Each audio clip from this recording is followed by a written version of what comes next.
අරිහතුන් වහන්සේ දැන් අපි ශ්‍රවණය කරා සුව අසුව සේවිතබ්බා සුව අසුව කියන්නේ ඔය දෙපැත්ත සේවිතබ්බා අසේවිතබ්බා කිව්වෙත් කරණීය අකරණීය කිව්වෙත් ආනපාන කිව්වෙත් අසපස්ස කිව්වෙත් ඔක්කොම ඔය දෙපැත්ත. ඒකේ සමුදය දුක නිරෝධය නිවන කියන එකමද ඒක? ඒ කියන්නේ සමුදය නිරෝධය නිවනයි. වෙන මොකක්වත් නෙමෙයි. චතුරාර්ය සත්‍ය කියන එක වෙන වචනකින් කිව්වොත් සමුදය නිරෝධය. සමුදය නිරෝධගාමිනී මාර්ගයේ අනුගමනය කරනවා නම් මාර්ගය අරසංග මාර්ගයේ පූර්ණ වෙනවා. සමුදය නිරෝධය දන්නේ නැති මිනිහෙක් අරසංග මාර්ගය ගැන වචනයක්වත් අන්තු මාත්‍රයක්වත් තේරුම් ගන්න බෑ, තේරෙන්නේ නැහැ, වැඩකුත් නැහැ. හරියකුත් නැහැ. මට අරිහතුන් වහන්සේ අටලෝ දහමත් මේ තුලම අටලෝ දහම පිළිබඳව අපි සූත්‍රයක් දේශනා කරනවා. අටලෝ දහම ඊට වැඩි හුඟක් වෙනස් එකක්. ඒකත් දැන් අවසානයේට අපි අන්තිම දවසේ උදේවරුේ අටලෝ දහම අෂ්ටලෝක ධම්ම සූත්‍රයේ දෙවෙනි සූත්‍රයේ දේශනා කරනවා.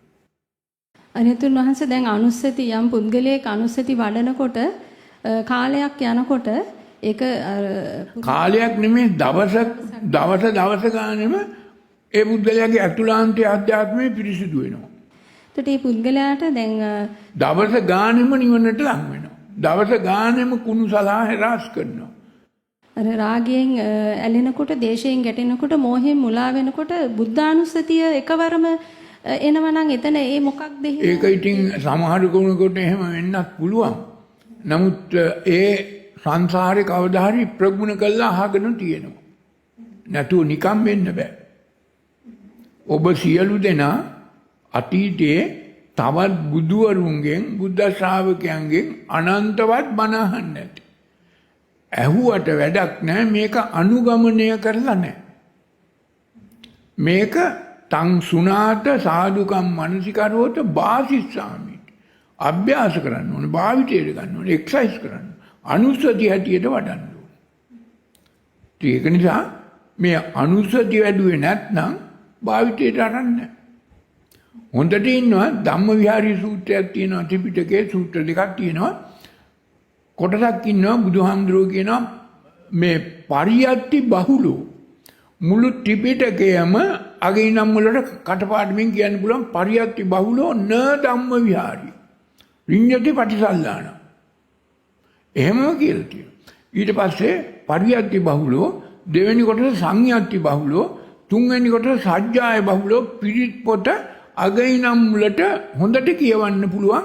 පිරිත් සජ්ජායනා කරනවා, දේශනා කරනවා, ගිහියොත් ඉන්නවා, පැවිදිෝ. හැබැයි මේ පිරිත් පොතේ තියෙන එකම වචනකින්වත් අනුස්සති ගැන දැනුමක් නැහැ.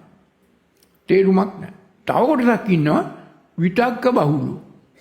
ඔය හතර ගොල්ලටම පරියත්ති බහුලෝ, සංයත්ති බහුලෝ, සජ්ජාය බහුලෝ, විතක්ක බහුලෝ හතර ගොල්ලම න ධම්ම විහාරී. මගපල් ලබන්න සුදුසුකම් ලබන්නේ නැහැ. හැබැයි හොඳට දන්නවා. දේශනා කරන්නත් දන්නවා, කියන්නත් දන්නවා, මොන හරි. කටපාඩමිනුත් කියනවා. ඊට පස්සේ අන්තිමට බුදුහාමුදුරුවෝ කියනවා මේ තේරුම් ගත්ත දෙයින්, ඉගෙන ගත්ත දෙයින් මේ පිළිවෙත අනුගමනය කරොත් ආරබත නෙක්කමට යුඤ්ජති බුද්ධ ශාසනය.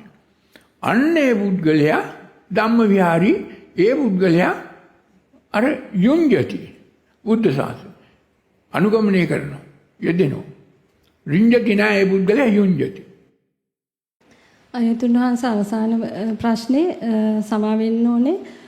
දැන් මධ්‍ය රේඛාවට තියෙන ජම්බුද්දීපයේ තියෙන ස්ථාන, මේ ජම්බුද්දීපයේ තියෙන මධ්‍ය රේඛාවේ තියෙන ස්ථාන ගැන අපි දැන දැක ගත්තා.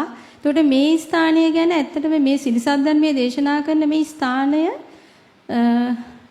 ඒ මධ්‍ය රේඛාව මේ මධ්‍ය මණ්ඩලයේටම අයිති තැනක් තමයි. එහෙමයි. සාදු සාදු. අපිට ඉතින් මේක දැන් අද මධ්‍ය මණ්ඩලයේ එහාට ගෙනියන්න පුළුවන්, මෙහාට ගෙනියන්න පුළුවන්. ඔබ වහන්සේට නිරෝගී සුවය යුග මෙහෙවර කරන තව ශක්තිය ලැබේවා. සුවපත් වේ.